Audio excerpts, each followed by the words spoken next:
Maybe I'm not basic. I would love to know. Someone can help me out with that. Ironically, though, the Beach Trooper is the only figure in this set to get dual molded legs. The rest. Skywalker Saga, where he's wearing white pants with red hearts. Yet the one in this set has red pants with like a white Imperial logo, and I'm not exactly sure where it's from. The closest thing I can find to it is from the Star Wars Castaways game, but in the leaked instruction manual, it says it's from Star Wars The Skywalker Saga. So if someone can help me with that, send me an Instagram DM if you can find information, if you've seen this leaked picture and you know what this is exactly from. I need to have it figured out by the time I review the set, because I want to have whatever I'm going to say officially, I guess, about it in a review down to a T. But they are making a Beach Trooper. It is just not one of the three kind of standard designs, and certainly not, this would have been the one I expected, because it's actually from the Skywalker Saga. To me, it's the iconic Skywalker Saga design. But maybe I'm not basic. I would love to know. Help me out with that. Ironically, the Beach Trooper is the only figure in the set who gets dual legs. The rest of them all just have standard legs. He gets dual legs. There's like a half dozen, at least, probably a little bit more than that, maybe closer to a dozen minifigs that could have had dual legs in a $1,000 set that don't. And of course, an example like C-3PO is even more ridiculous because he has dual legs in far cheaper sets that cost 10 times less almost than this Death Star. It's true, the keychain, right? $6 versus $1,000, and you get a lower quality item. Insane. People have defended Lego for too long for crap like this, and this is what happens when you do that. But that's all 38 figures, 5 that are technically unknown. One of them is very likely a Stormtrooper, and the rest are just probably like regular Imperial crew members. So I wouldn't expect any like other big names to come out of the unknown characters, but hey, maybe drop your hot take guesses below. Speaking of hot takes, now we're going to talk about the Death Star. This thing is going to be $1,000, and it is going to look nothing like what 95 to 99% of people expected a $1,000 Death Star to look like. It's a bold strategy, Con. Let's see if it pays off for him. So it's not going to be a big paneled sphere and have a bunch of interior stuff like you probably expected, like I expected way back when the rumor first dropped. But I found out quite a while ago, that this Death Star was going to be rather disappointing. I shouldn't say that. I don't know if it's going to be disappointing. It just, in the words of Brian Johnson, subverts your expectations. So this was out in the background of my last video by accident. I actually bought this, a long time ago. I bought this when I found out. When I found out that Death Star would be shaped more or less like this, I was really disappointed. So I was trying to recreate my reaction of finding out that it was going to be like this shape and not this shape. You what? I was incredulous. Like, I was like, What are you guys doing? I'm trying to tell you, this is it. What do you mean this is it? We're a $20 billion company. What are you doing? Are you serious? it was close to the level of like watching your team give up a walk-off home run in baseball and you're just like standing there like, oh my god, what just happened? It was like that before Lego Star Wars. Nobody's gonna like this, that, and the other. And I still don't know. The model could be very cool, but we already know minifigs are not what they should be for $1,000. So we're already going in the wrong direction. On top of being nothing like what people expected to get for $1,000, I don't think either of those things are going to be helping this set. So it is apparently a Death Star diorama. It's going to be shaped like this, more or less, where it's like a circle or something, right? It's going to sit somewhat flat on the ground.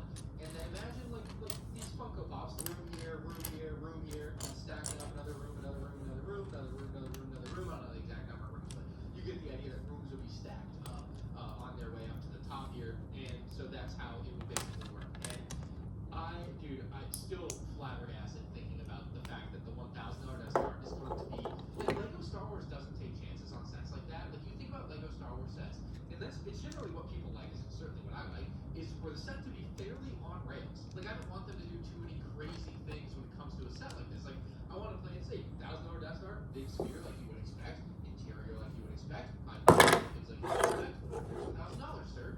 Not going to be what you expect. It's not going to include high quality minifigs, and you're still going to pay that $1,000. I'm just enjoying watching everyone else find out what I found out and just have this moment of like, oh my god, what is going on? But it's like, it could still be a good set, who knows? It is not, yeah, right? It's not what you thought. Not what you thought at all. Getting a real slice of the Death Star. It's going to be crazy. I'm hoping at least maybe there's panels that can go on the front covered up. You have this kind of looking Death Star silhouette like this, kind of like this would be if these didn't have like clear panes here. Maybe, I don't know. Just trying to, it's probably not going to be like that, is it? I assume there'll be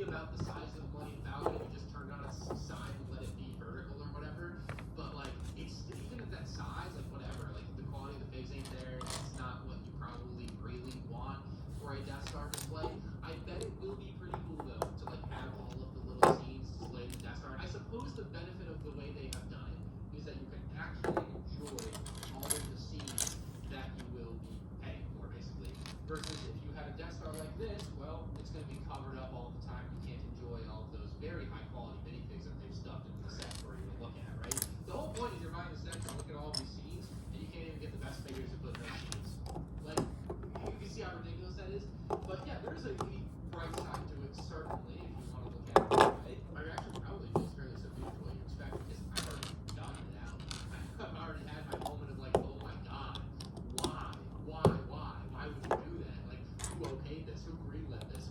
What was the thought process? Maybe they okayed it, maybe they greenlit it, they got all the way to here, because it's just going to be that cool. But we don't know that. Right now we just know, pancake Death Star? Ooh, don't know about that, right? Like, you're definitely skeptical.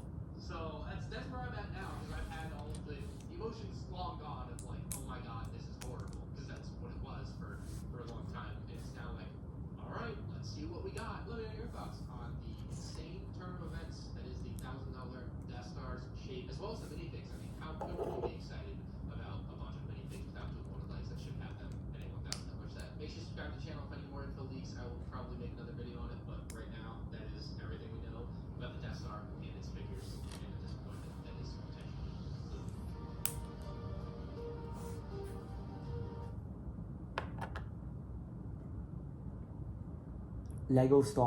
Lego Star Wars.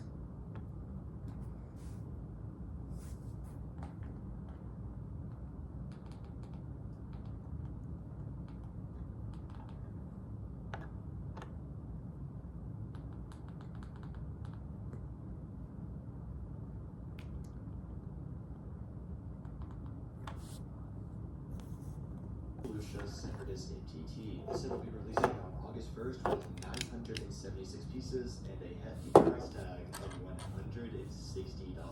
But I'll talk about the price more here in a minute. First off, I want to say I'm just honestly surprised that LEGO even made this set. If you would have asked me a year ago, I would have said that LEGO will never make a blue MTT. I honestly just always thought they'd only make the brown versions. I never thought we'd see a blue CIS model. I mean, last fall I even made a whole video about this when it happened. But lo and behold, in 2025, LEGO actually did it. And surprisingly, it looks really, really good. However, this set is far from perfect, and we're going to dive into all of that throughout this video. On the back of the box, you're going to find quite the scenes with some battle droids at the bottom right unloading stuff for the MTT, some over here that are dabbing each other up, along with Commander Bly up at the top left corner capturing two other droids. And then, like usual, up at the top right, you're going to have some pictures showcasing the set's play features. Opening up the boxing day again, on the inside you're going to find 8 separate numbered bags, along with your instruction manual and the sticker sheet inside this paper case, with the sticker sheet just having 4 small stickers on it, and the instruction manual being your typical modern LEGO instructions. Just a very straightforward build process with a giant advertisement on the bag showcasing all of the August sets. And if this looks familiar, it's because this is the picture that actually leaked a few months ago. Moving on to the minifigures, starting off with the one figure that's getting all the talk in this set, that of course being Commander Bly. After quite literally about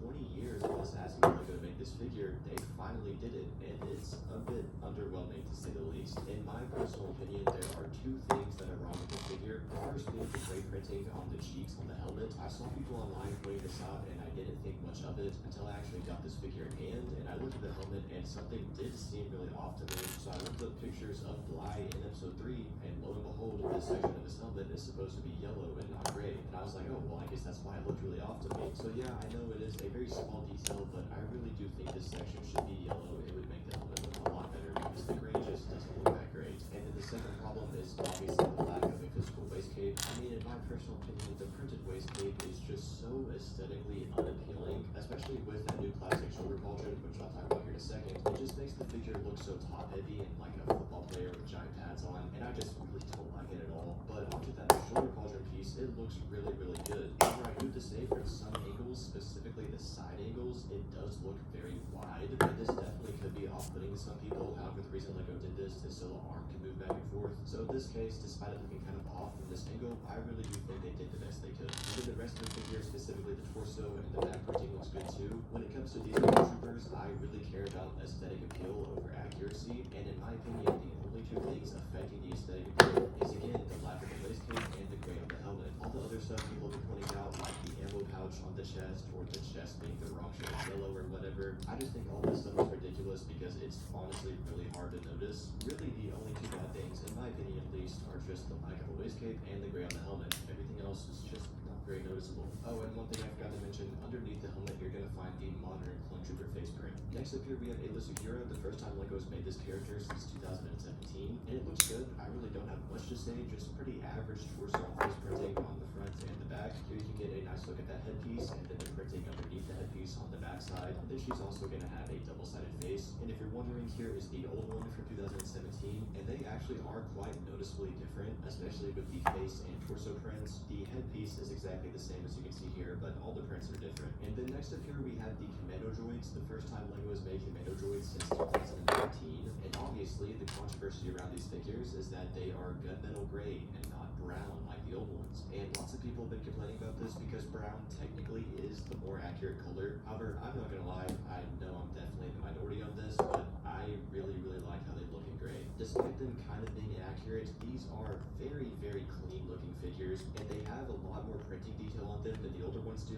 Here is one of the older ones for comparison. You can see that the newer one actually has quite a bit of chest printing going on that the older one doesn't have. And again, I just really like how it looks. And also, when you actually look at the source material Fuck of yeah. Commando droids, a lot of times they're brown and a lot of times they can appear gray. So honestly, in my opinion, I think it could go both ways. They could either make it a brown color or a gray color.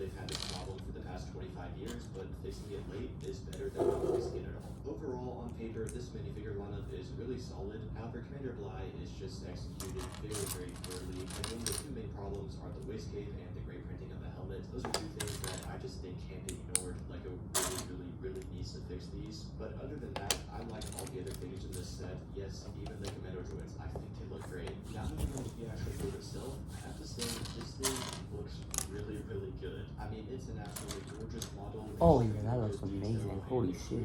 Shaping all around. I'm not gonna lie, in terms of just the build, this unironically could be argued to be the best MTT LEGO has made. Again, in terms of just the look of the build. However, this thing is small, like really small. Here you can see I can very easily like pick it up with one hand and kind of palm the thing. It's literally about the size of one of those Nerf foam footballs. I know it's a weird comparison, but that's what I thought of when I picked it up. It's crazier when you compare it to other sets that are in its price range. Here we have the 2023 Ghost Phantom 2, which also retails for $160 and is also on shelves right now. And as you can see, it is significantly larger than this MTT. And it gets even worse. Here we have it next to the Storm Trader that we released last year, which is also $160 and also on shelves right now. And as you can see, it just absolutely dwarfs this MTT. It really is nearly twice the size, and it is the same retail price, and it is also out right now. And then here we have it next to the 2022 ATT, which is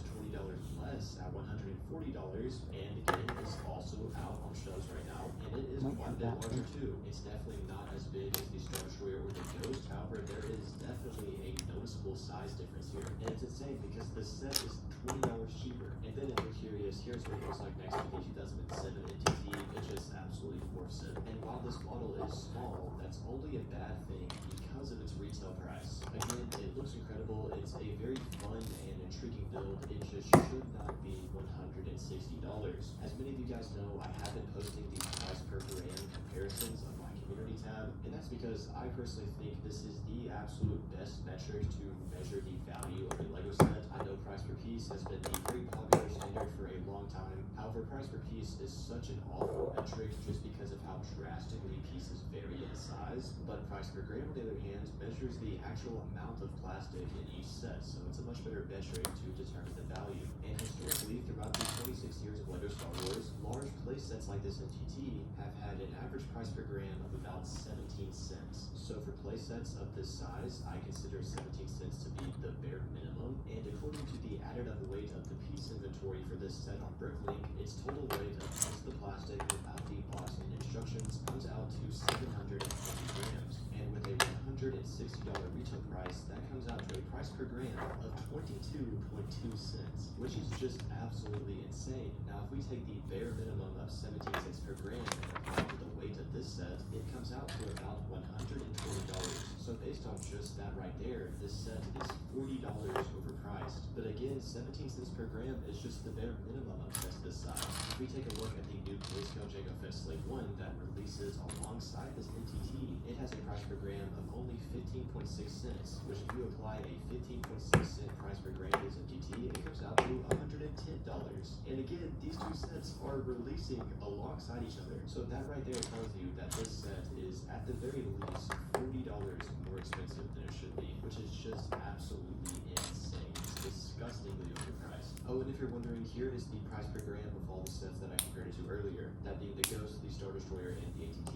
So based off of all that information alone that I just showed you, I wouldn't recommend spending more than $120 on this set. The only reason I paid full price is so I can make this video. But enough talk about the price, let's actually take a deep dive into the set itself and go over all the functionalities and play features. It does get kind of annoying. I wish this was attached on a little bit more securely. Moving on down to the bottom of the front, you're going to find the two cannons on their ball turrets that you can obviously turn around and aim in any which direction you want to. I have seen a lot of talk about how the cannons on these ball turrets aren't long enough, and I'm going to be honest, I actually think they look just fine. They could maybe be a little bit longer, but since the build as a whole is so small, the length of these cannons really doesn't matter. It looks just fine in my opinion. On the top here, you're going to find these stud shooters that are implemented into the build very, very well. I mean, they surprisingly look really clean and really seamless up here. I think Lego did a great job on this. And then of course, per usual, you can very easily fire them as you please. On the top here, you're going to find a sticker of the two Vulture Droid looking eyes. That 100% should be a printed piece because as you can tell, the miscoloration of the gray on the sticker and the gray of the pieces is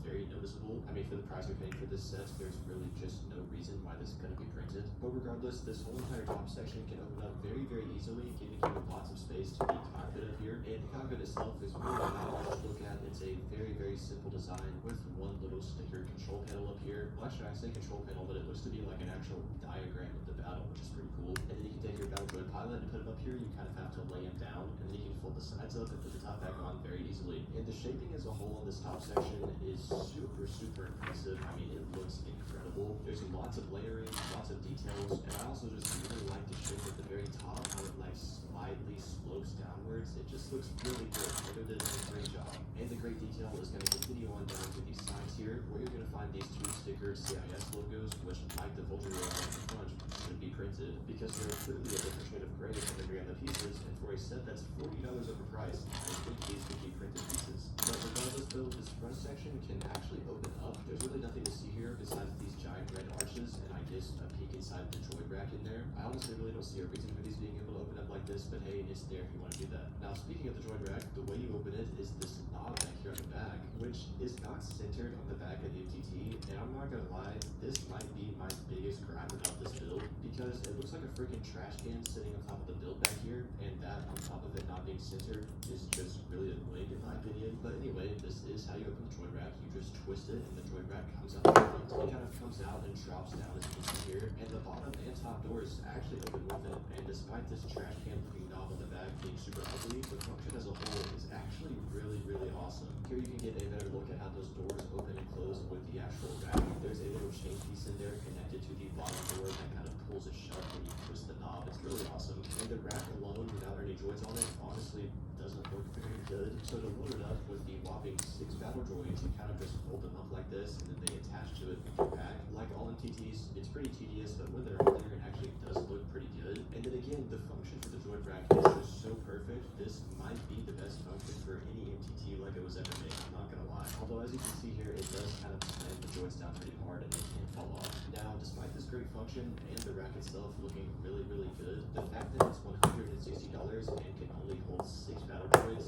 is super, super underwhelming, especially when you compare it to the 2007 model that can hold 16 battle droids. Moving on to the backside here, you're going to find even more impressive shaping and layering and detail. I'm not going to lie, this actually might be the best buy it looking for that build just because of how detailed they were able to make this. And then from there, you can very easily open up this entire back section, allowing for very roomy and spacious access to this interior. It's actually pretty impressive. However, despite this being a very large and spacious interior, there's really not much going on the inside. Really, the only thing to see are these gun racks that hold the battle droids blasters. Other than that, there's really nothing else. You can, however, get a good look at how the rack function works here, which is pretty cool. And then actually, I guess if you wanted to, you can kind of shove the stab in here, and it actually does fit pretty well. I mean, you can close it all the way back up and it doesn't get in the way. And it also stays out of the way of the rack function too, so I guess that's cool. Now, you might have noticed these giant black wheels out here that honestly do look really goofy when the NTT is opened up like this. From what I know, LEGO hasn't used wheels like this on any of the previous NTTs. However, I have to say, they work very, very well. It slides super easily on a hard surface like this. Here's a look at what the bottom looks like with those 4 black wheels and then 2 wheels in the front.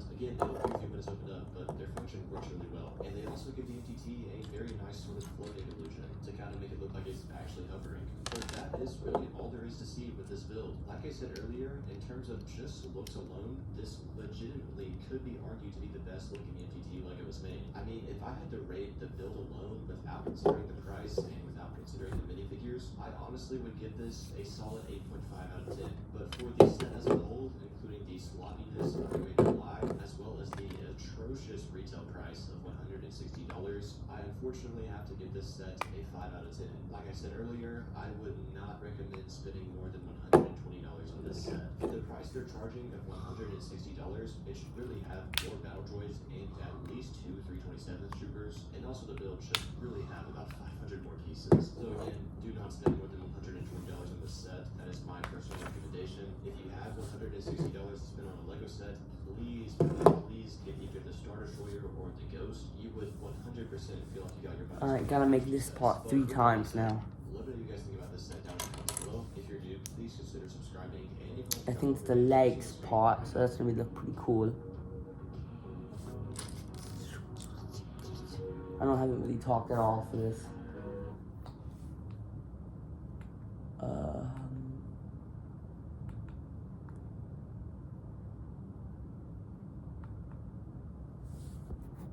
So I just have to find a video really quick. And give tax breaks to billionaires. My mother-in-law needs health care. Billionaires don't need another. Alright, it's gonna be pretty annoying. Gotta make 3 of these. So let's get to work.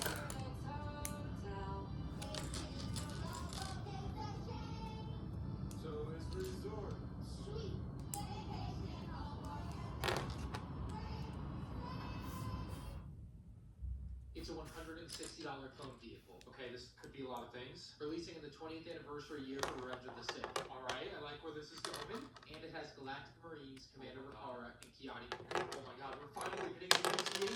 Hopefully they have wastegapes on the clone troopers. Oh man, remove your blindfold. Every once in a while, LEGO Star Wars releases a set that makes you think, Boy, have you lost your mind, 'cause I'll help you find it. and that's exactly what it feels like we have here in the 75413 Republic Juggernaut with 813 pieces for $160. There's a laundry list of issues this set seems to have that we're going to address in this review. The price, the quality of the minifigs, the fact that it's not a UT-AT, the size, the stability, the fact that it's not a UT-AT. Let's go through the motions here first, though. The box art does look pretty cool, even though I'm not sure which planet it's taking place on. It's certainly not at the exact place of Order 66 on Magneto that we see all of these characters together. The back of the box highlights some of the features and functions of the Turbo Tank or Tiny Tank or Republic Juggernaut, whatever we call it these days, as well as showing it opened up in kind of an opposite orientation. Anyway, I'm super excited to unbox this set, not because I think it's going to be good at all. Inside, we've got a sleeve protecting your instruction manual, just normal LEGO instructions here. You've also got the sticker sheet in there, which just a few stickers in this set. And then finally, you've got a bags with an additional 7 holding your same blue pieces for the wheels. We've got 8 figures in total here, 5 of which are actual minifigs and 3 of which are battle droids. And I'll start out with my favorite figure in the set, and that is Kiadi Mundi. This is an excellent. Alright, got 3 of these so far here. Gotta keep making them now. Saw him in 2018. He also still makes use of the amazing looking piece with that ponytail print on the back that represents where his second brain is. Some people may have been hoping for arm printing on this fig, but from what I can tell, Revenge of the Sith, arm printing is absolutely not needed. Just big 10 arms do the job more than well enough. So Kiadi Mundi here, 10 out of 10 fig, great job. Next we have Commander Rakara for the first time in LEGO Star Wars form here, and much like almost every other clone for the last 4 years, he is littered with issues. We'll start with the one highlight on this fig though, and it's that they made him a unique helmet mold with the antenna molded into it. I think the shaping on it is really accurate and nice. Just when it comes to the print, it ends up making him look Chipmunky and Kevin Customs on Instagram edited this side-by-side that perfectly illustrates what I'm talking about. The print on the face is just too small. It doesn't fill out the helmet like it's supposed to, like it does in Universe, and ultimately it ends up looking a little bit awkward, and Chipmunky is probably the best way I can describe it. I do want to give credit for getting the correct 2 red dots and number of lines on the cheek. Rare, correct, accurate detail on clone troopers from the LEGO Star Wars minifig designer. That same attention to detail unfortunately did not carry down the torso, where you've got some straps and a small breastplate on top of kind of the standard clone trooper armor from 2020 onwards, with a little bit of wear and tear on there that you see throughout the fig. But it's the strap and that little breastplate that I have an issue with. The strap should be maroon red and then fade down to black somewhere after that little scale looking thing. It's clearly that color on the character in Universe. And then the breastplate is way too small, pushed up and into the corner of the torso, instead of covering that entire white square there on Bakara's chest. And it's kind of ironic because when they did the ammo pouch on Captain Rex, they made it way too big, and now they're making this breastplate way too small. And it's even crazier when you consider back in 2020 with the perfect 212 Airborne Trooper, they made it the perfect size, and they included the correct detail. You see that orange stripe on the Airborne Trooper? Well, Commander Bakara should have a similar maroon stripe that looks like a continuation of the strap in that corner. I don't know why they couldn't do this. They did this perfectly fine 5 years ago. And Commander Bakara's torso is just plainly inaccurate, bad and wrong. One little thing I would have loved to see added here is a small bit of arm printing to represent that tiny little pauldron he wears. Like, that would have been nice too, seeing as this is a $160 set, or probably the only time we're ever getting this character. And you already knew this, but there is of course just the printed slippers of a waist cape, just to remind you that you aren't getting the physical waist cape that you should be getting. So really unfortunate there. Of course, you've got the standard clone trooper head underneath. Nothing else exciting about the figure going on. Outside of the fact that they made a new helmet mold, I really do not care for this figure at all. And the color, because of the torso lacking any maroon red, feels super imbalanced on him. Like having that little arm print and correct torso detailing would have gone a long way here.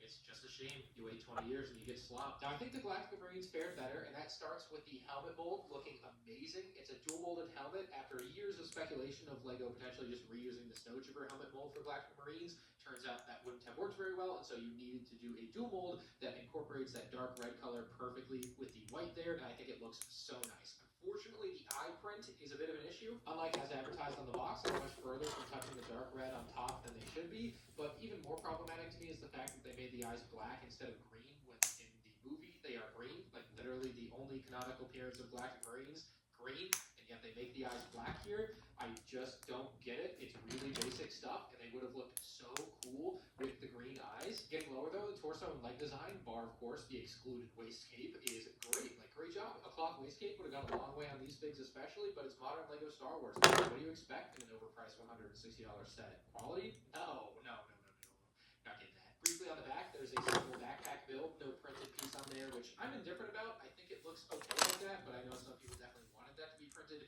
And then your back design is going to be a pretty standard Clone Trooper back design. Also, normal LEGO Clone Trooper face, stuff like that. So, Galactic Marine, overall, a good looking figure. I'm like okay with it, but when you think about it, with the Galactic Marines and Commander Bakara, and really any LEGO Star Wars Clone Troopers that are coming out these days, the reality is that if these figures released 10 years ago, they would have been the perfect version of these characters. Like, imagine if we had gotten these in 2014, how good they would be compared to what they are now.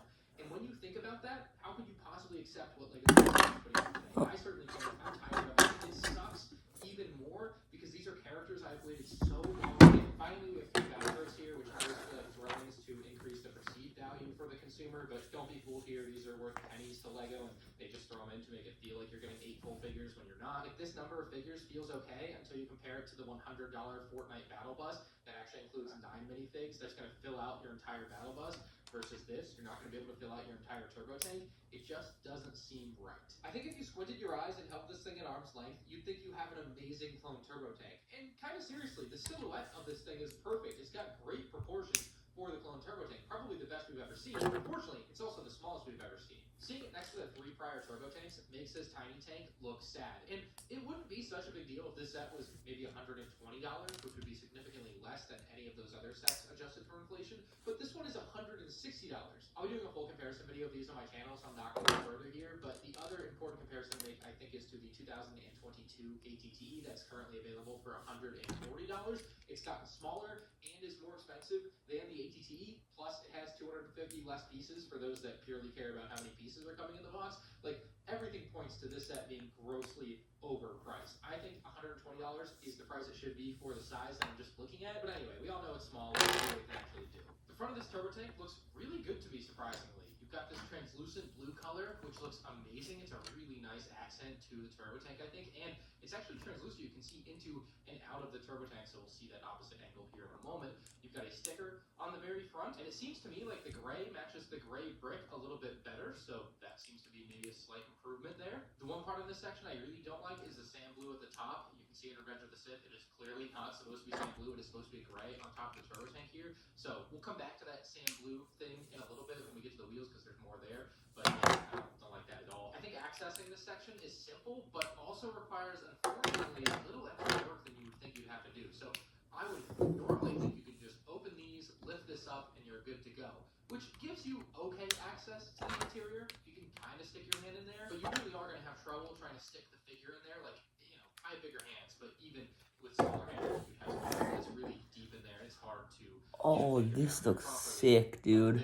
So what you actually have to Oh, do this already looks great, I can tell. Look at that. Look at that. Oh yeah, this is gonna look great when it's done. Bag fee, really small bag.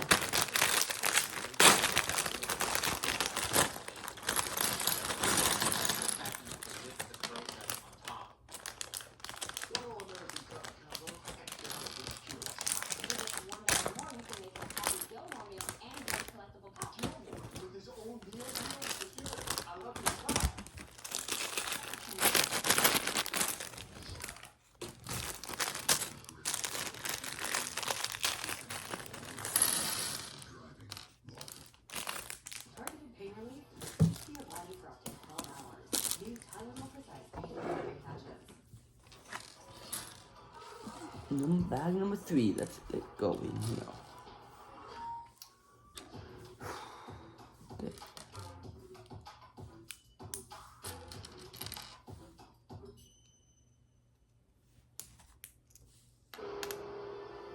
This is where a lot of the Technic comes in, I think.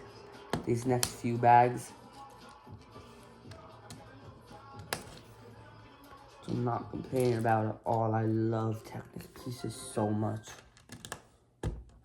They just look so perfect. That's kind of annoying. Anyway, inside you've got a large control panel, which I think is nicely detailed, and then you've got basically a pit for the seat for your Galactic Marine, and this is where I question everything Lego Star Wars once again. They claim they don't include wastegapes because the minifig can't sit down, yet they include this backpack that doesn't allow the minifig to sit down with the backpack. You actually have to remove the backpack to have the Galactic Marine sit down.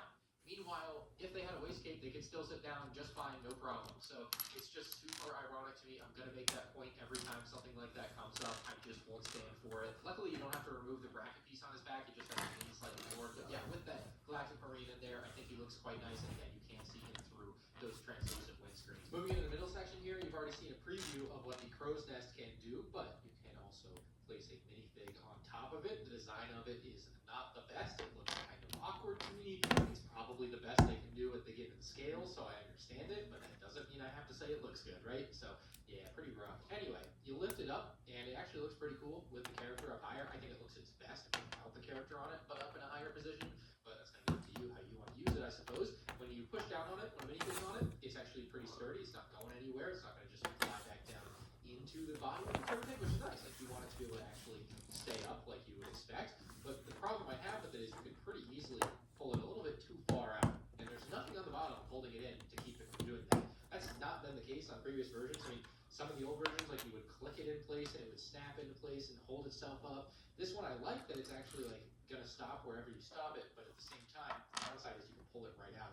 It's very easy to put back in. Not the end of the world, but something I definitely noticed. Next, we've got a really cool looking simple cannon on top, making use of the Harry Potter wand piece to give it a nice like thin barrel. It can be rotated, but because this whole section here is removable, it's loose, and so when you do rotate it, it kind of moves around and can get put out of place, which does suck, but it does mostly move okay as long as you apply some downward force while spinning it. Looking at the side panel of the turbo tank, it's actually crazy how small the side panel is on this set, but first off, the red stripe probably should stop right about here, so this part should be more accurate to Revenge of the Sith. I wish they had gotten that right. Doesn't feel right to me just looking at some of the reference material that I looked at. This part in particular, very well designed, also making use of Harry Potter wand pieces, so you can see those actually placed on this set.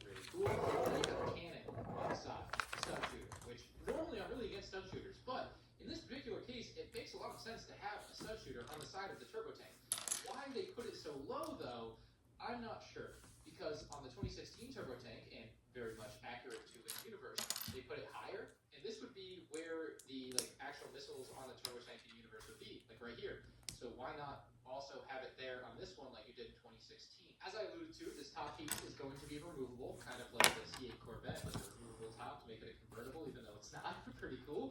And then we also have the sides that are going to drop down. It does bring down the front and back panel with it. Some of the older models were just the middle panel. This is going to be all three panels at the same time. So that drops down, the other side can drop down, and you will notice there is a stud here, and that's because it actually connects to that. That holds it on so that it doesn't just flop around on you. And honestly, it doesn't even flop around at all. Like you can see, it's actually got a really sturdy Technic connection. We flip it and try to move it. Like this thing's not dropping down on its own, but they still kind of went the extra mile to add that stud for that extra strength, which is definitely nice there.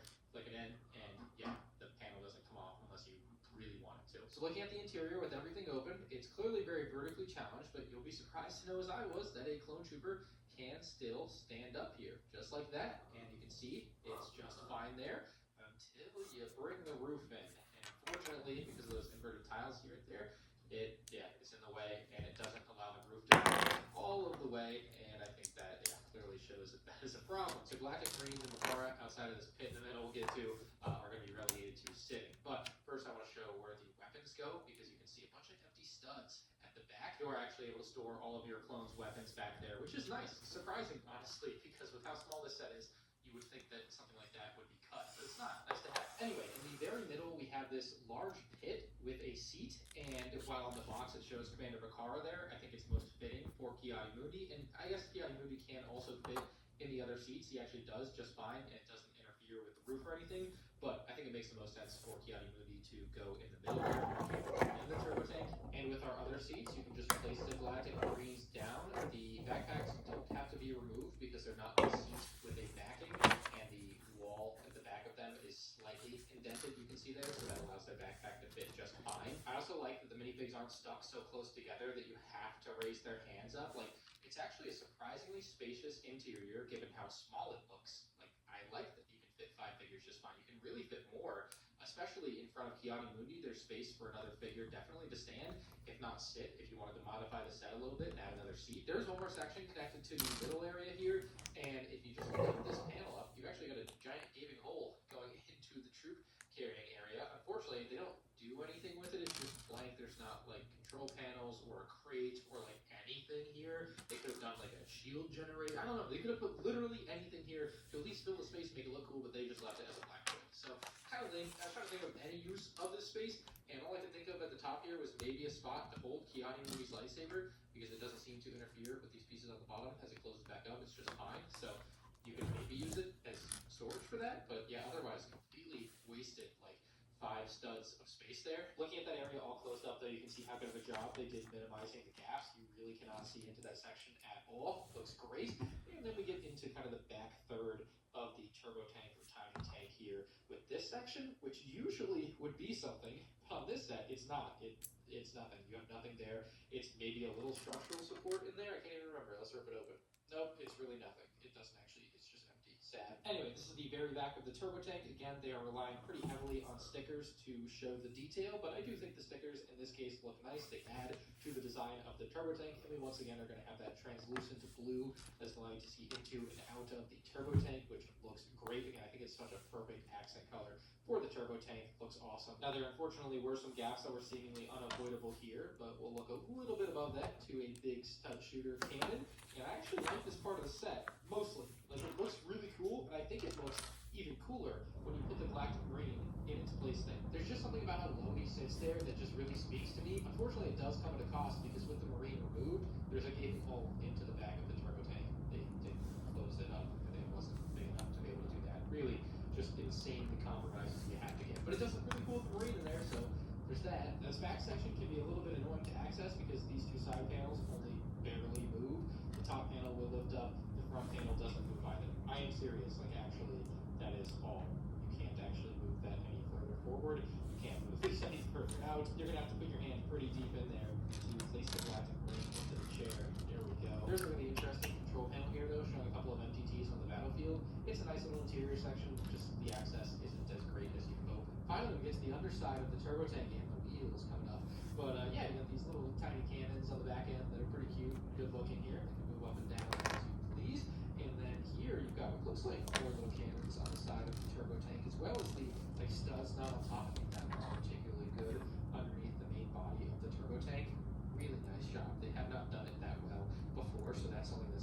upgrade compared to previous turbo tanks, but really what this is part of the suspension system on the turbo tank. Like that's what it's representing. Obviously, it's not acting as part of it, but it looks really nice. I think they did an amazing job there. I can't believe I'm excited to talk about the wheel on the turbo tank, but I am very excited because this is a very different wheel than we have ever seen on a twin turbo tank. Usually they just use one or two big pieces, and it gets the idea across that you've got a large wheel. Now, these wheels are smaller than the previous turbo tanks, but they are far more well-designed and more accurate looking. First off, they don't just fall apart when you use them. I know people are worried that if you rolled the set around that it would just fall apart or something.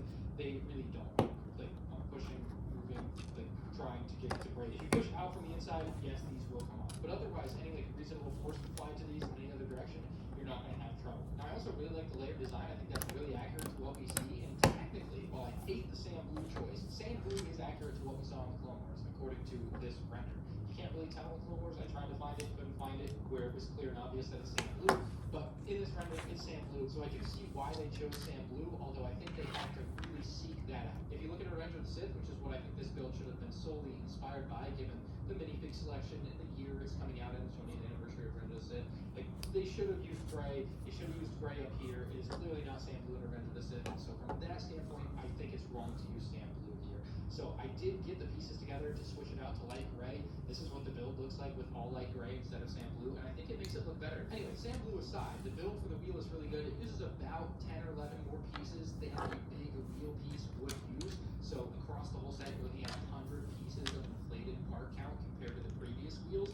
And so keep that in mind too when you're calculating the price per piece here. Typically they just use 1 or 2 big pieces on these wheels, and here they're using like 12 or 13 pieces. And so you're getting 100 extra pieces in this set, when if they did it like they used to, you would actually get 100 less for still the same exact stuff. Unsurprisingly, the rolling function for the turbo tank works really well here. The wheels get enough grip, even on a smooth surface, that they are all still rolling. None of them are slipping or anything. You can also, of course, use this on carpet. You'll probably get even better results. With its built-in suspension, it's got the ability to turn as you're moving, so you just push it down to the side that you want to turn to, and it will actually turn to that side as you are moving. And it's kind of surprising, there are no springs on this set. They use a little bit of rubber on the underside of it that kind of pushes it back to the center spot, but there's no springs. The previous turbo tanks all had metal springs on this middle wheel, and they did away with it, and it actually feels just fine. I was quite surprised that it doesn't feel like a compromised system there. Bringing in a thin object, we'll test it over some terrain here. Gets over the iPad, no problem. Next, a slightly thicker notebook, also not really a problem for this turbo tank. My MacBook seems to be the upper limit of how thick of an object this turbo tank can handle, which is fine. I think it can handle enough terrain that, especially for kids, you're going to have a good play experience. It's not maybe as crazy as some of the older turbo tanks may have been, but I think it gets the job done for the size of the build. For the price, probably not, right? But the size of the build, it handles terrain well. Besides the price, the size, and the fact it's not a UT-80, the other big talking point on this tiny tank has been its stability. Will it just fall apart in your hands as you're moving it around or playing with it? Well, if you're playing with it on the ground, you're not going to have any trouble. And then in my thought process, like if you're carrying it from point A to point B, you just pick it up and carry it there. You're not flying around, it's not a spaceship. So I think that's important to note with this, is that through normal use, it should be fine. Like if you pick it up like this, you're going to be fine. If you pick it up at the neck, you could have some trouble. Like I grip down here, like that's where most of my force is, like right here. So that's not going to be a problem. But if you hold it higher, this can fall off.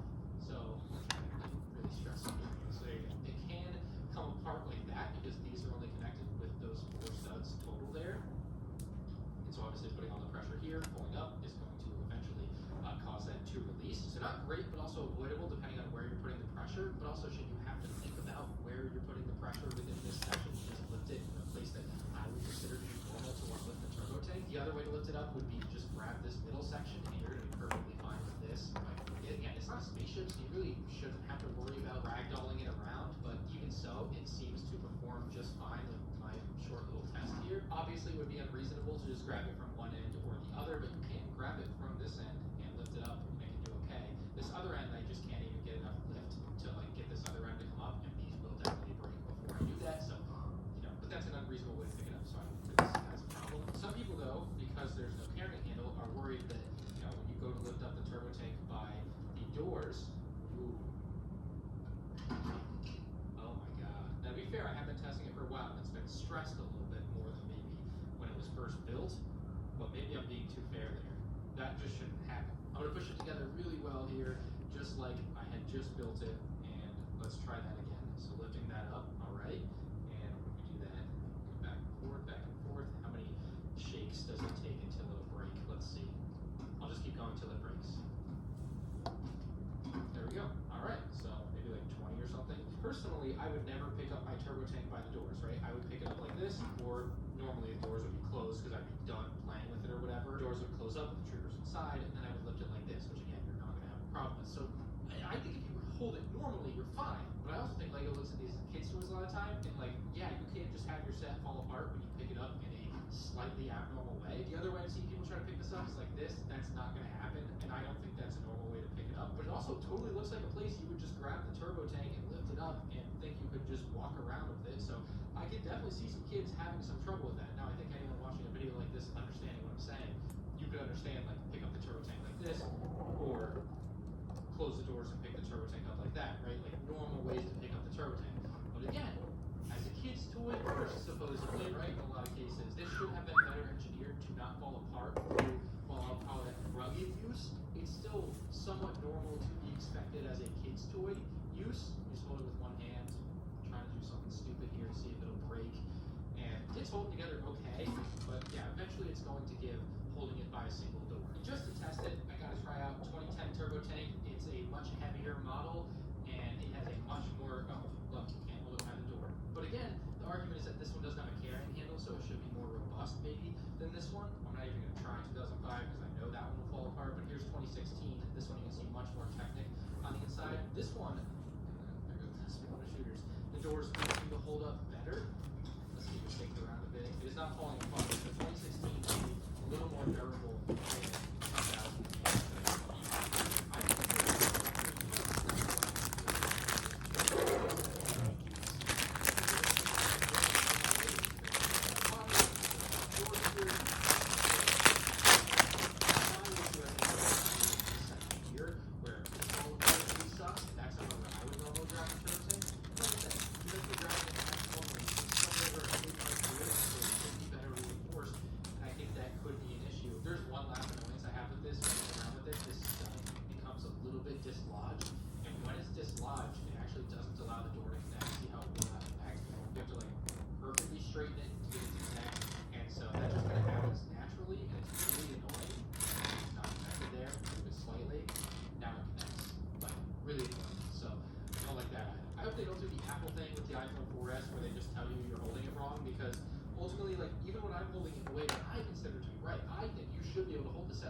Seen everything this set has to offer, and I am so disappointed in the summer 2025 Republic Juggernaut on so many levels. The price, obviously way too high. The build, obviously way too small. The figures, obviously not good enough because they would have been better 10 years ago. How is that even possible?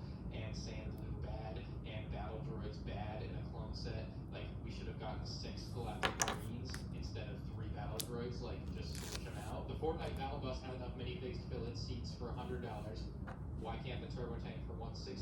I really do not recommend buying this set. It is clearly a $120 set that they jacked the price up to take advantage of people that have wanted these figures for a long time, which might have worked if they would put in the effort to make the figs as good as they would have been 10 years ago, but they just don't. It doesn't make sense. In another life, maybe things would have been different, but I feel like this set encapsulates almost everything that I think is wrong with LEGO Star Wars, and I wish it wasn't that way.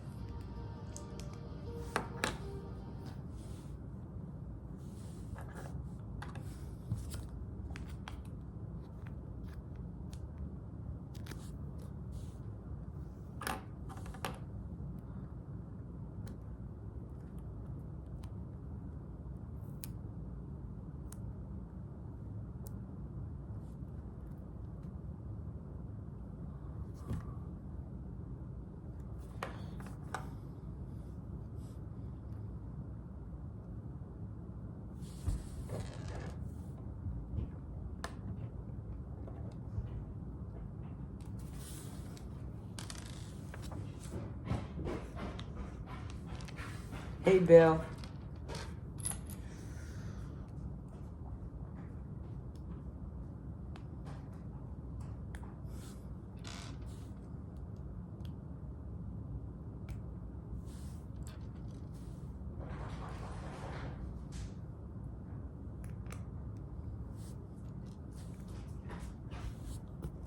I'll be building 30 Lego sets in 30 days. If I fail the challenge, I need to set this $3,000 Boba Fett mini figure on fire.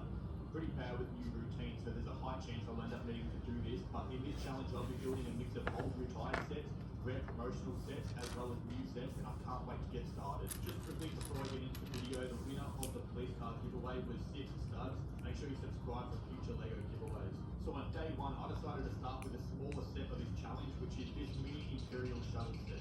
I don't know if I'm built fully for that, so we're trying to do something a bit different, and I actually really like this set. The wings can go down, but that's about the only play function it has. On day 2, I decided to build this really cool Death Star 2 diorama set. This was a promotional set you could get for free in 2020 for spending money on the Lego website, and I've been wanting to build this for a few years, so I'm happy I finally got around to doing it. This set includes a mini TIE interceptor and a wing, and I think this looks really cool on the shelf next to my Death Star Retron set. I built this Darth Maul microfighter on day 3. I'm not a massive fan of microfighters, and I normally don't build them, which has resulted in me having a lot of skilled microfighters, so I'm using this challenge as a good opportunity to build a few of them. This Darth Maul minifigure is cool, but the build is nothing special. Next up on day 4, I built this really unique First Order Stormtrooper brick sketches set. I've owned this set for a few years, but I've never really been interested in building it until this challenge, and I'm very glad I did. This set is really cool, and it even includes a stand to easily display this set. I liked that brick sketches set so much that on day 5, I decided to build the other one. This BB-8 set isn't as cool as the Stormtrooper, but I'm still glad I have it. They will look very cool next to each other on my shelf, and I'm disappointed Lego never made group sketches for more iconic characters like Darth Vader or R2D2. I've mainly been building small sets in this challenge so far, so on day 6, I built this huge Republic gunship. I'm a massive fan of clone troopers and clone vehicles, so I'm so happy Lego made this set. Even though it has some flaws and lacks the size and functions of older gunships, I really like this set. I think the figures are awesome, and I'm so happy we finally have new shock troopers. To finish week 1, I built this Naboo Starfighter microfighter. Just like day 2, this set is nothing special, but it's always cool to add another Anakin figure to my collection. So this is everything I've built in the first week of this challenge. So far I'm going pretty strong, so I've got a good feeling I can keep this up and won't have to set my $3,000 minifigure on fire. I know most of these sets are pretty small, so in week 2 I want to build some larger sets, but so far my favourite set is definitely the Republic gunship. Starting off week 2, I built a Ahsoka Jedi shuttle. I've been loving the Ahsoka show, so I can't wait to build this set. This set is really cool, although smaller than I hoped it would be. The wing spins around very smoothly, and the minifigures are awesome.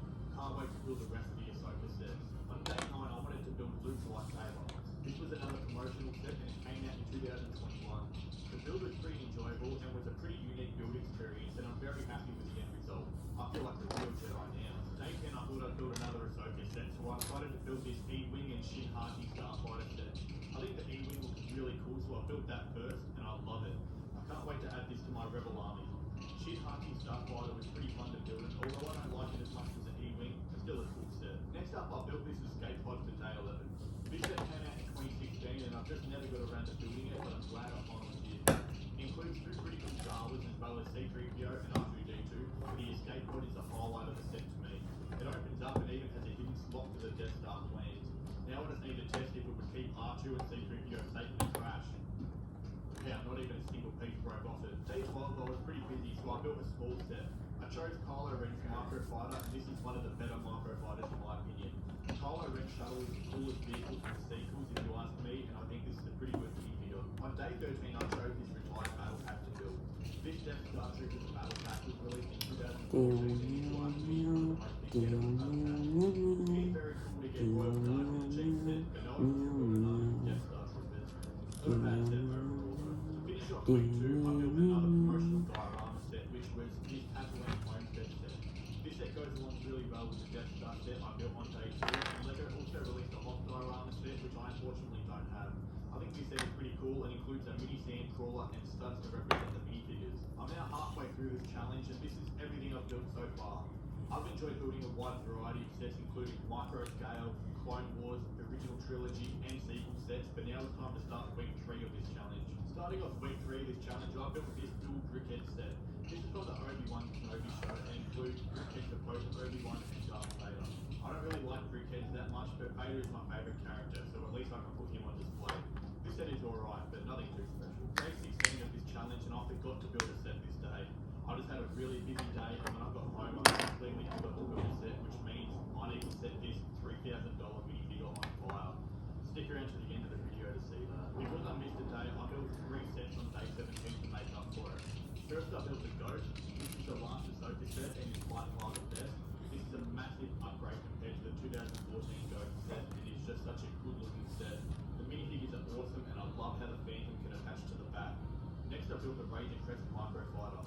This set is decent, and it's good for young fans to be able to get the Mandalorian for cheap. And I also built the other Mandalorian Microfighter. Both of these minifigures are the same, but the Starfighter set also includes Grogu. For the rest of the week, I wanted to build clone sets. So day 18, I made this 332nd battle pack. I already made a video of me making 20 of these sets, building the 332nd army, so I'll link that video at the end of this one, but I really like this set. It includes a Captain Thrawn and 3 332nd troopers, as well as it's a pretty decent small speeder. Day 19, I made one of the best LEGO Star Wars sets ever, which is the 501st battle pack. I'm sure most of you probably have this set, so there's not much I can say about it if you don't already know. It's a great set and a great army builder. Next up, day 20, I built a very cool set, which is a Republic fighter tank.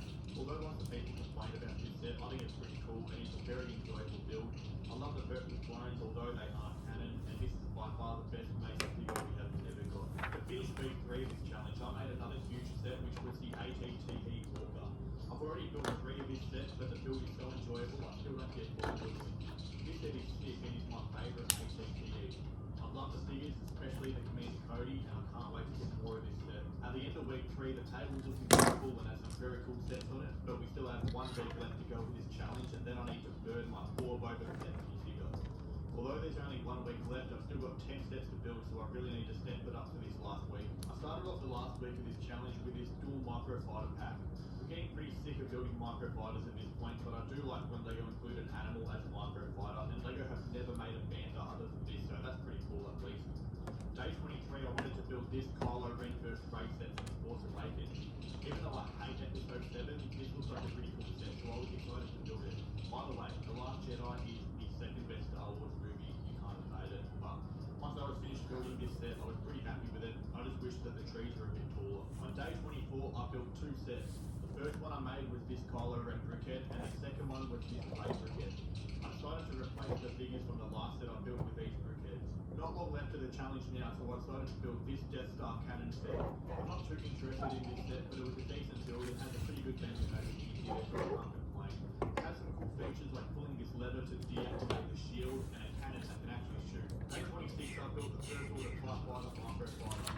Just like with all the other microfighters, the build doesn't interest me, but I absolutely love the first order pilot minifigure.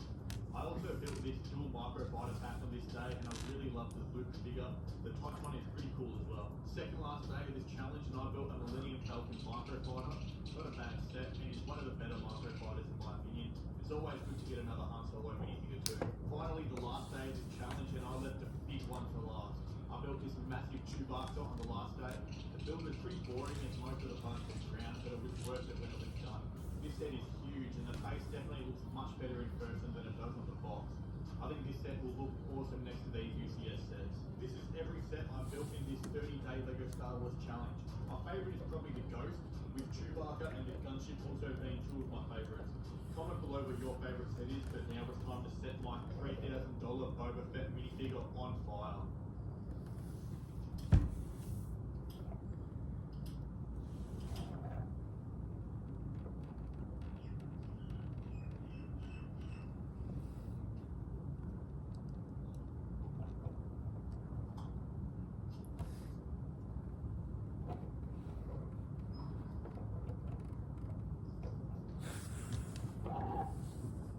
This set is some part of these sets are very fragile, so especially like these like wire parts are supposed to be just very fragile, and honestly it's not made very well. Like not the set is not very made very well, it's just these specific parts of these wire things they're just not made well at all. They're very fragile, very hard to put in. So those are just very fragile. That's the only complaint I have so far with it. Moving on to, what was it? Moving on to bag number 5 now. We have 2 more bags left. This is what it's looking like so far. It's looking great, but it's definitely going to be purely a display set. I don't see a way that anyone could really use it. I mean, I use all my sets as display sets anyway, but I don't see a way that anyone could use it without risking breaking it. I was like playing around with it and stuff. So purely display set. At least that's the impression I'm getting of it. Unless it's just more sturdy than it look, but with how I already struggled keeping it together, putting it together, I doubt that, so. Let's keep on building though. It's gonna look great no matter how sturdy it is. It'll look great on my display. Still don't know where I'm gonna put it, but we'll figure that out. All I know is that it looks great. Phenomenal. Bag 5 now. YouTubers are challenging ourselves to each build a clone base competitively. You get to decide who's the best. Me, Rich Boy J, SW Bricks, and Firebird Bricks got together and devised the ultimate clone base showdown. Each of us has 30 days to complete a clone base that is no bigger than 64 by 64 cells, and each base will be judged in 5 categories: terrain, aesthetic, defenses, or best overall. Now pay attention to those categories because you're going to be the one who decides whose base is the best in each one. And make sure to watch this video all the way to the end so you know how to play the vote. I put a link to the other 2 builders' blocks down below in the comments, so make sure to go check out their builds after you finish watching this video. All that being said, I've got a lot of building ahead of me, so don't forget to execute over 66 on that like button. Let's get started. In order to keep this as evenly matched as possible, we decided to have a size limit of 64 by 64 studs for the whole block, which conveniently is 4 greenwoods. Since I don't fill it out, it's time to build up with rock. I'm just kidding. You've had to sit through enough rock work as it is. I'm building a Republic base on the fiery planet of Mustafar.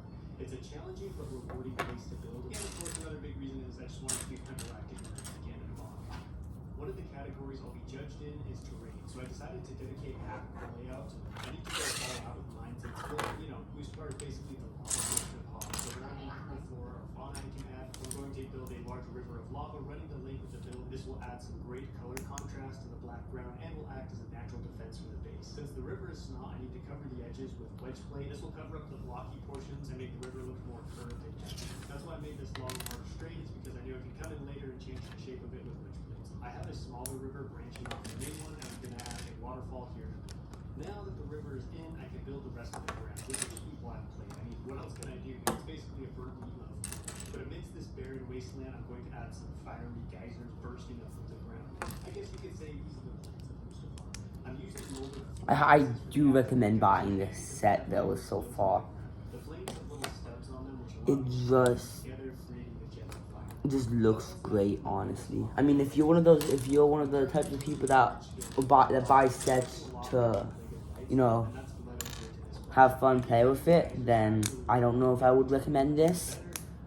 But if you're just gonna throw it on display, maybe build some custom marks with it, highly recommend it. It looks amazing. So, with what I've seen in the box and what I'm seeing now, it looks amazing. I mean, you can see it yourself too. This looks great so far. Haven't even built the top of it yet. The more I do it, the more I realize it's actually a pretty simple process. Although with how black the terrain is, I probably could have left the wires above them. The terrain is just one category, and this is a base challenge after all, so it's time to get started. I really have a good idea of what I want it to look like since I recently built a Mustafar base, and I'm going to use that layout as inspiration. I'm starting with the landing pads since with the difficult terrain, most of the competition, I don't have a ton of space, but I have a couple racks of weapons. Okay. I don't know why, but mortar is just fascinating. It's such a simple, powerful weapon. Let me know down below in the hold up. comments what kinds of things Oh. you'd like to add to your armories. Above that is the garage where smaller ships and vehicles can be repaired and modified. Since even though it's primarily Oh, yeah. bases, you still Okay, have this was the- I have a wall full of tools from compressors and welders to Let's drills and do the next one now. last in goes the Humber tank. And I also have a crane terrain off to the side for the clones to swing on or any pinatas. At the very top, we have one of the most important rooms in any clone base, the control room full of computers for computing. With this being the main base, there are lots of places to communicate with and keep an eye on. I decided to add an arcade game, just in case there's any gamers out there. The last thing this base needs is a roof. Just like that, I have a completed clone base, but it's pretty naked in the defense department. And that's one of the categories as well, so it's time to build some democracy spreaders, aka weapons. Since most of the attacks will come from the air, I'm building some robust double-barrel anti-aircraft turrets so that any incoming droid ships won't stand a chance. And I'm going to stagger them and have advanced computer-operated controls so they don't accidentally shoot each other over the face. Above them on a tower, I have the cherry on The top, sticker. heat-seeking surface-to-air missiles capable of punching through even the thickest of armor. And of course, you can't forget the satellite and radar dishes, the proverbial ears of the base. Now it's time for the vents and panels I was talking about. I hate clankers, but if you're gonna be a clanker, at least this one knows how to look good. Which are actually shield generators to keep the heat and fire from the surface from melting the base of the cockpit. So I'm definitely going to want to add some of those to mine. Lastly, I'm adding the greatest defense of all, claw armor. Since there's no way this base is going down if Anakin's there, right? Now all of the main stuff is in, it's time for the finishing touches like rebuilding, grates, and of course the big figs. The reason I'm using galactic marines is because their suits are equipped for harsh weather conditions, from the sandstorms of Tatooine to the harsh cold of Hoth, so they can brave the heat and ash dominating this gloomy world. I also have a pretty cool custom Republic officer for the control room. On the dark and dangerous planet of Mustafar, Anakin Skywalker and Jedi Master Yoda. Alright, here's the other section. Built this one, then I built the middle one, now I built this one. This is looking good now. Come on. Now I gotta build another one. This one looks like similar to the last one I built. It's time to go digging. This is by far the biggest and most complex base I've ever built. The exterior This one's taking me longer than the other build I built, probably because it's a lot more technical pieces. well even in the dark. I made sure to add lots of lights to the base since Mustafar is a dark, murky place, and I wanted the area to be well lit to deter any potential droid ambushes. I really like how the terrain turned out as well. The lava river adds some great color contrast to the black ground, and the fiery geysers bursting from the ground are a sight to behold. This one's even taking some pics for the boys back home on command. It would have been cool to light up the river and waterfall as well, but I didn't have the right pieces for that. The main reason the base is stacked on top of itself instead of spread out is because of the space limitation we had for this challenge, but I also like to think it fits the terrain style of Mustafar really well. With all the geysers and lava everywhere, it's probably hard to find good solid bedrock to build on, so you'd want to build your bases upwards instead of outwards to maximize the space you have. The lower platform is mainly for storage or smaller ships, while the top is the main entrance to the base. As far as defenses go, this base is armed to the teeth. Since Mustafar is mostly lava and unforgiving terrain, most attacks will probably come from the air, but I do have a moat of lava protecting the ground from the base, so if any forces try to attack on foot, and if any droids do happen to make it Here's past the next section. cannons will on the roof, I have 4 double-barrel anti-aircraft turrets, perfect for shredding. Now we have 4 sections here that look great. And the lights and radar dishes make it impossible for enemy aircraft to sneak up unawares. I have a shield There's a lot of these. front wall to keep the base from melting or taking damage from the intense heat of the lava. The interior consists of 3 floors with a special room off to the side. That's right, at long last I built a legendary Gungan dance club. Complete with speakers, drinks, Gungans, and oh my gosh, is that Mace Windu and Citizen Ahsoka? Well, now we know why Mace was so hard on her. Mace Gate has been exposed. I also have a very stressed out looking Night Knight, busting out some dance moves with his bro. Next to that, we have the armory equipped with racks of DC-15 blasters, rocket launchers, and mortars, plus the obligatory crates and boxes. Can't have a clone base without crates. Above the armory is the garage where a fighter tank is currently being worked on. I was happy I was able to fit an entire vehicle into the base, plus it looks like that shovel ended up coming in handy, although there aren't any animals in the base, so not sure what that came from. At the top we have the control room packed full of computers, clones dashing about operating the base, keeping an eye out for enemy activity, and this guy trying to beat his Republic Commando high score. Get yourself some better, Commander. I actually enjoyed building the interiors a lot more than I thought I would. All the little details and stories were a lot of fun to build and really make the base feel more realistic and lived in. Although I wish I had time to light up the rooms as well so you could see them better, especially that Gungan dance club. I'm very happy with how this base turned out. I feel like I was able to do each category justice, and having those categories definitely pushed me to put more effort into parts of the base I probably wouldn't have focused on. Incorporating lights into the mock really kick things up a notch as well, and I want to start using them more in future builds. Don't forget, you're the one who decides whose base will go into each category, so make sure you watch the other base challenges linked below, and click that voting link I have in the comments so you can go cast your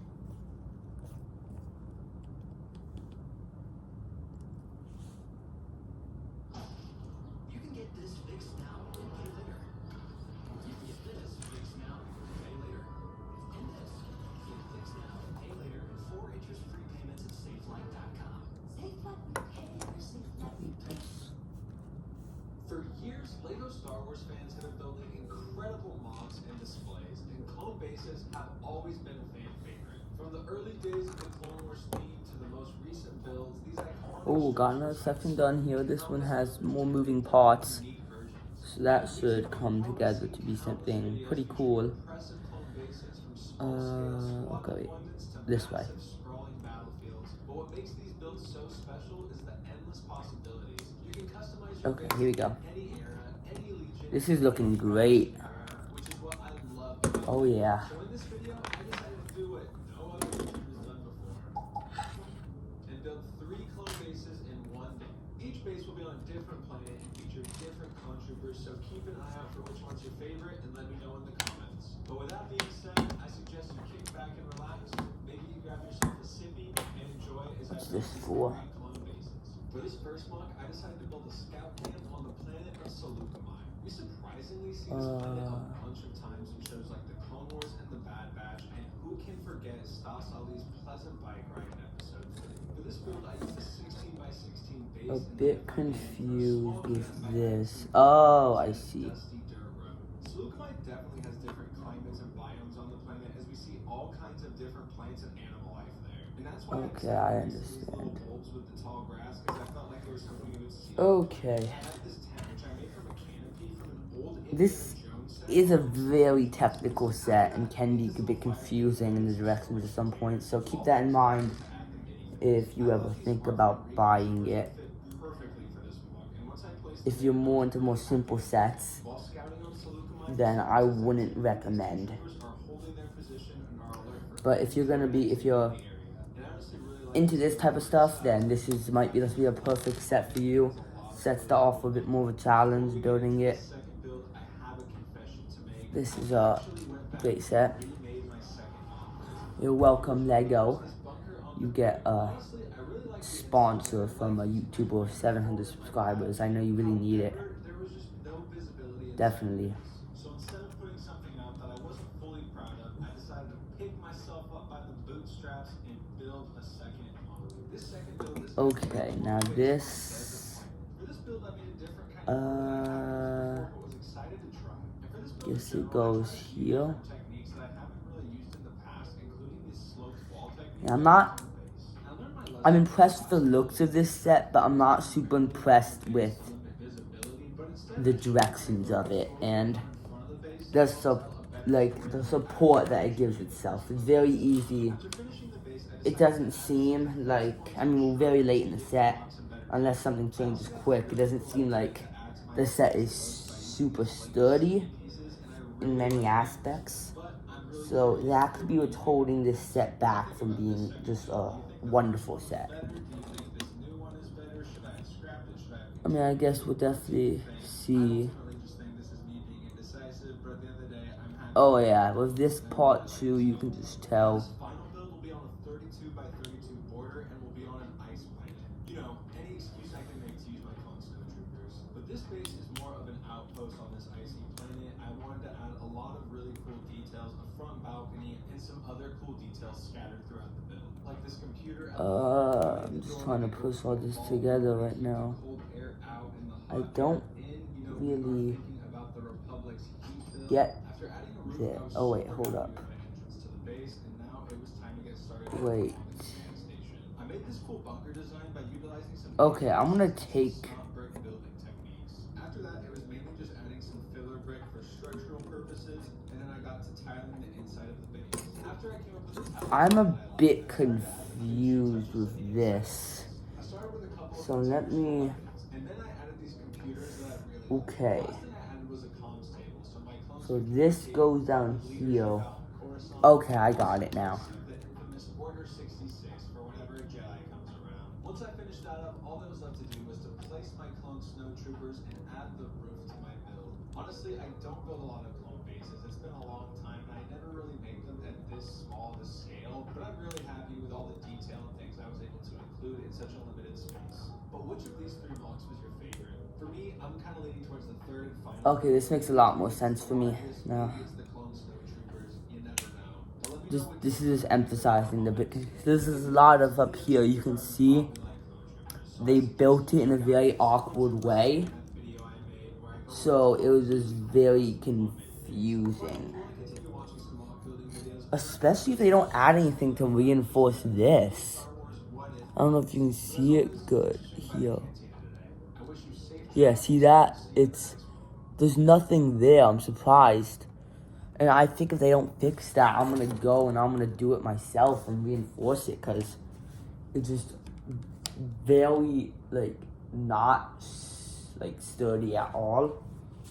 So if they don't fix that, then I think I might just do that myself, because that's going to annoy me a lot. That's another example of what I was talking about with this set just not being, looking great, but not being super sturdy. I mean, I doubt anyone is even gonna get this far watching this video, but if you have, then, I didn't talk at all in the beginning of the video, but you'll definitely understand what you guys understand what I mean, right? Just very. Alright. See, then this is another thing I'm a bit confused about now. What am I supposed to do here? Okay, I think I got it though.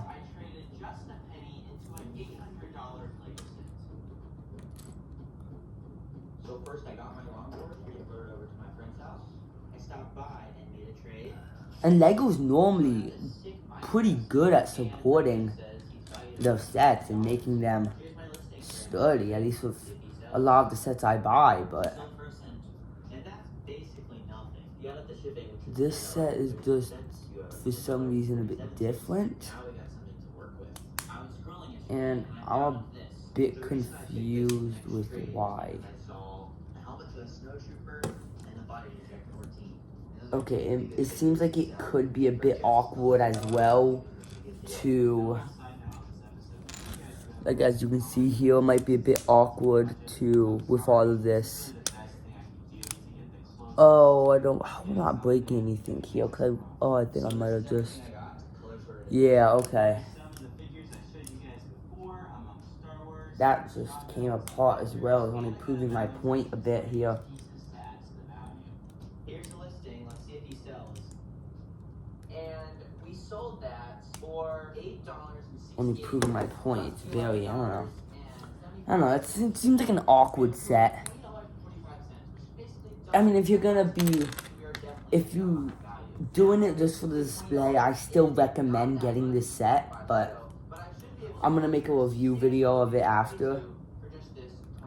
Like, I would still definitely recommend getting it if you're gonna be prepared for it, as I'll state in the review. But it's definitely a more difficult set to build. Definitely. So if you're not looking for that type of set, then I don't think I would recommend it. I think there's a few things I could have done differently that I've seen in past sets, just to give it more stability, that I just didn't do in this set. Something I would also like to see, I'm not sure if they have it. I don't think they do. Oh wait, okay, they do. I'll get to that. You'll see that later then, but. So yeah, but I mean, besides that, I don't have any complaints, besides it just being a difficult set to build. I have no complaints at all, but that is my one and decently big complaint, so. You can kind of take that as you will. I mean, you've seen me build this. If you're watching to here, you probably see me struggle putting some of this together, take a bit longer on the steps. I don't know if the time lapse is going to look as good as I was hoping it would, but I can hope. I forgot to put this on. I ended up winning the slot for $59, which is right in our budget of $61. The reason I decided to pick this one up is because I saw a lot So, you of know, these we'll, Star Wars figs, which sell for pretty good money on Amazon. we'll see, I guess. Still have another bag. Old General Grievous with that After this, I'm about to finish this bag. I still have one more. did all of the bricks by So, color. let's see how this connects to the actual thing. See if it connects awkwardly or not. Looking like it might. Okay, I think it might fix one of the problems I had. That's great. I can tell you, yes, it will, and I can appreciate that very much. This might be a bit awkward to put together once again, though. But let's see. Oh, never mind.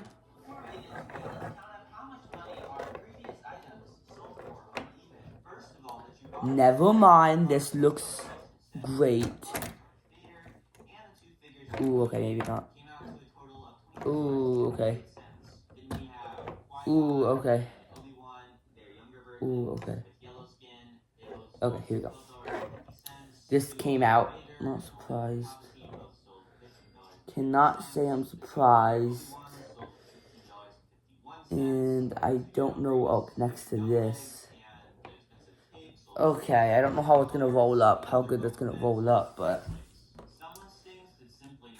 So I think I'm just gonna keep the display like this, because I don't know how good it's gonna roll up. Yeah, I don't know. I wouldn't say I'm disappointed with this set so far, but it's not 100% meeting my expectations, I would say. Like those things they could definitely improve on. So it's not disappointing, but I would say I expected a bit more out of it going to the final bag here. There's barely any in this bag, and I think in some of it is going to be used to make a mini version of the droideka. So, I mean, I don't know. I'm not disappointed. It'll still look great, but I don't know. I just hope there's maybe a bit more functionality in it rather than just pure looks.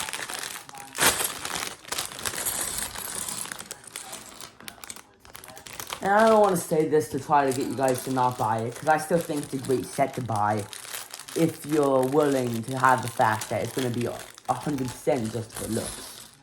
You know? At least with how I'm building, I don't know if I built something wrong. I mean, I followed all the directions. But for me, at least, this definitely seems like it's not going to be a stable set. It's going to be a set that it's going to be a purely display set. Which, I mean, of course, that's what you would expect with a set like this, but I would hope that would at least, you know, be able to, you know, they show it going into a ball on the box, and I just don't think that's going to be something that's going to be easily done, especially with these wire things I talked about earlier. So, I don't know my thoughts on this really yet.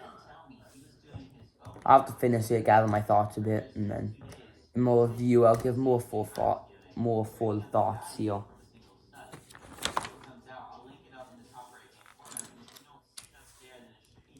So yeah, I don't know. I wouldn't say I'm disappointed, like I said, but I don't know. I guess I'll just finish up the set and then put my review. Okay, so yeah, I'm just gonna keep on building this, finish up the set now. Try to go quickly here, so I can get this final thing done.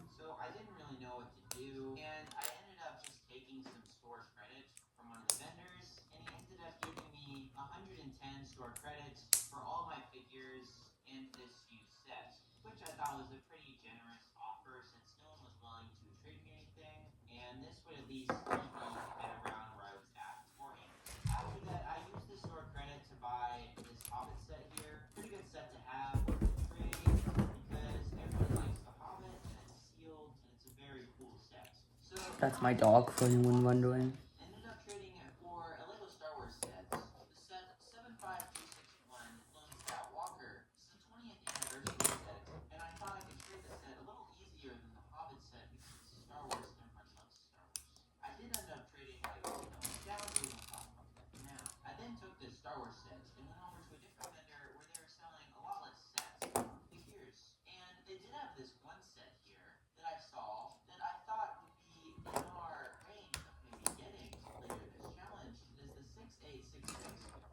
Chopper Showdown with that coveted Deadpool minifigure. That's the only set that came with Deadpool and is very expensive right now too because of the supposed new Deadpool movie coming out. I went and talked to the guy running the stand and he said he's looking mainly for Star Wars minifigures for trading because he has to fly everything home in a suitcase and all those sets won't fit. So he was not open to the trade for the box just yet. So I decided to go over and try to find a Star Wars minifigure to maybe possibly trade the sealed set for so we could get a better deal on this Wolverine's Chopper Showdown. So I ended up picking up an expensive figure on the cheaper end here. If you haven't seen already, it is the blue Droideka, and apparently it was not Ooh, okay. he was asking for. So I bargained a little bit, ended up adding all of my I'm using these lipstick things. working on his deal. I don't think I've ever seen these before. I think I'm sure they use as lipstick in some sets. That's what at least the impression I'm getting from just looking at them, but never seen them before, so that's pretty We ended up selling all the cool. listings that were signed beforehand, including a 2-pound lot of all sorted pieces. Oh no. $2. All those droids for $4, and the seal. Oh yeah, this, I mean, it's looking great. It's looking great. Just my only concern, as I said before, it's the same.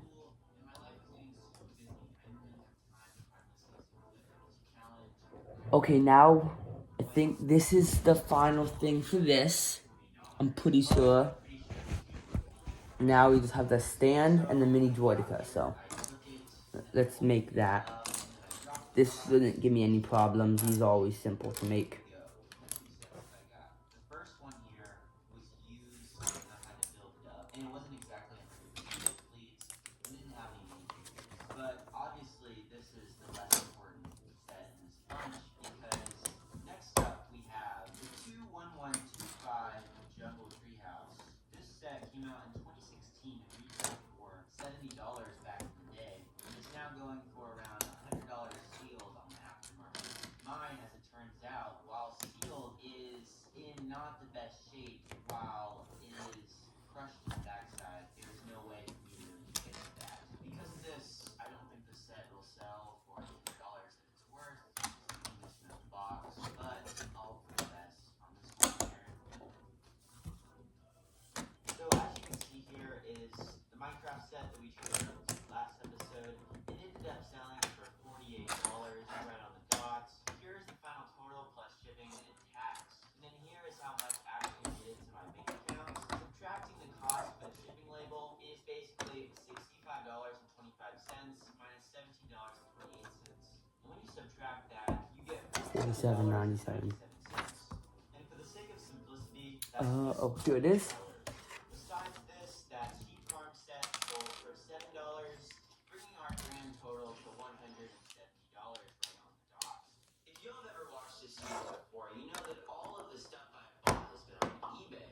But this episode is a little bit different. This time, the item that I found so happens to be on Facebook Marketplace. And if you didn't know, Facebook Marketplace is a lot like eBay. It's just a different online marketplace for people to buy. This is... I'll go over what it says in my review video. I was freaking out because it looked like so many sets, but when I started to look at it closer, I saw that there wasn't really enough minifigures to complete all the manuals and the listing, and that kind of brought my hopes down on what I thought would be in there, but I decided to take the gamble. I saw that it was a little bit over my budget, so I talked to the guy and we haggled down to a price of $170 and we ended up getting it. As I opened it up, I realized the sheer size of this lot. And as I started pulling out the manuals, I started to get super nostalgic for all these old sets. And I started to realize that I had a little bit more than $170 in this lot here. Even if none of the sets were complete, this is way more than double of the $170 version spent. And the potential that there could be upwards of quadruple digits in here. As I started sorting, it took me a very long time to do it. It actually took me a full week of sorting to get all the pieces designated in their select colors. I also took out all the minifigures and have them on this faceplate here. As you can see, there is a pretty big variety of complete and non-complete figures because a lot of the stuff in this lot is pretty incomplete. There's also a lot of themes represented in the figures, such as the mostly designated Star Wars portions and some Indiana Jones and even some Lord of the Rings. You guys can probably start to tell about what sets are in here and what sets aren't from the manuals that you saw earlier. But anyways, this is all the figures and the mostly incomplete figures too. And I have all the rest of the figure parts that didn't really go to any of the figures in different piles here. And after 3 months of sorting, we ended up completing 45 Star Wars sets. Here's what we got for this.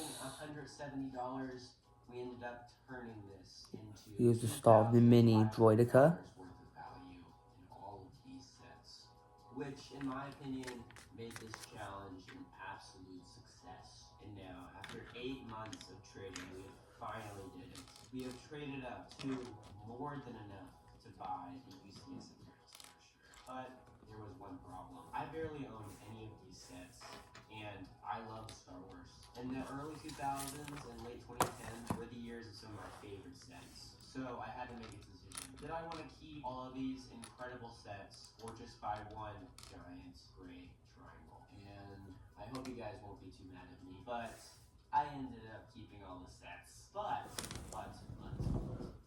So this challenge is really I can't find the piece. I ended up buying a constellation. The 2002 UCS Imperial Star Destroyer, which, in my opinion, the box looks a little better than the newer one, but that's just my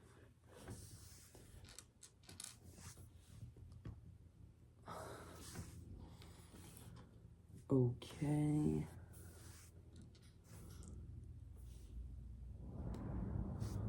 I already know the time lapse is not gonna look good for this one, but it's whatever, I guess. This is just not one of those type of sets. Yeah, it's like this. Oh, okay, I got it. Never mind.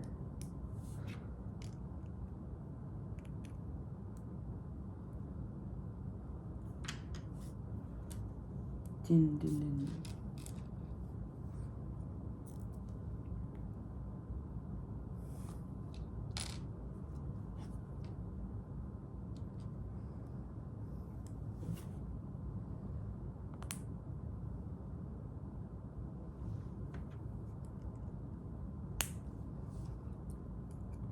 I mean, this isn't the most fun set to build, if I'm being honest.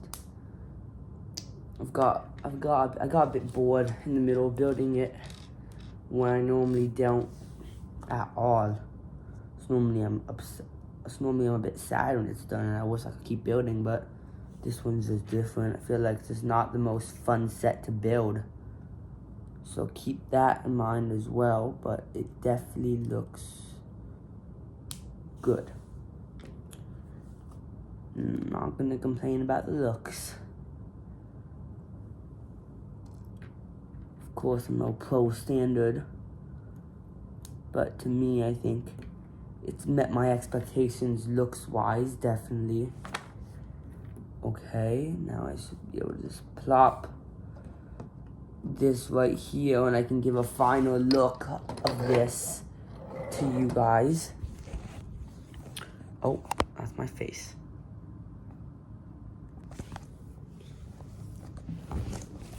So, hold up. Here we got the stand right here. We got a mini droideka. Then we have the big droideka right here. It's looking great. So, yeah, great set. I told the complaints before, but it definitely looks good, so check out my review, check out my other videos of this. Anyway, see you later.